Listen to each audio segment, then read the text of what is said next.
Against the backdrop of the lively herb arts in St. Louis, the McArthur Justice Center is celebrating a year of commitment to criminal justice reform on both sides of the Mississippi River. Since opening a Missouri office in July of 2016, the people in this room have all in some way been fighting against racial bias in policing, along with unfair practices in the courts, jails, and prisons.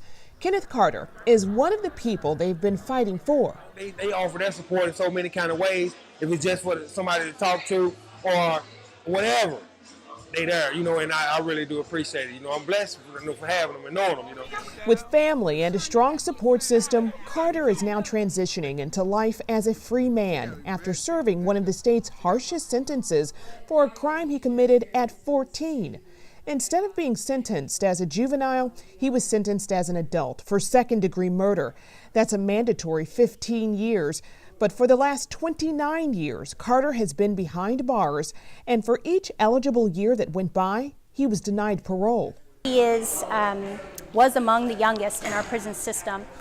The story that you heard about his parole being denied repeatedly, even though he was eligible for parole after 15 years, that is not unique. And it's part of the reason why we keep suing the Department of Corrections and the Parole Board, because we believe they have a system that lacks fundamental fairness, that does not take account of the factors that it should, particularly for youthful offenders, and that it fails to provide lawyers or any of the basic protections you might expect in a hearing of that kind of importance. Director May Quinn is an attorney who was instrumental in Carter's release. She says Missouri is a state where justice has a color and a price tag.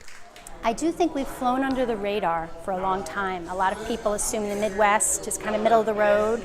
They don't think of it as being the South, but the culture, the practices, the norms are very Southern, very rooted in a history of racial oppression, and it's invisible to many people here. But for the people in this room, it's in plain sight. So together, they continue the fight for a fair justice system, and for Kenneth Carter, the invisible wounds of denied parole can begin to heal. Yeah, I'm happy, I'm overwhelmed. It's just, hey, it's amazing. If you'd like to get involved or learn more about the McArthur Justice Center, visit stl.macarthurjusticecenter.org.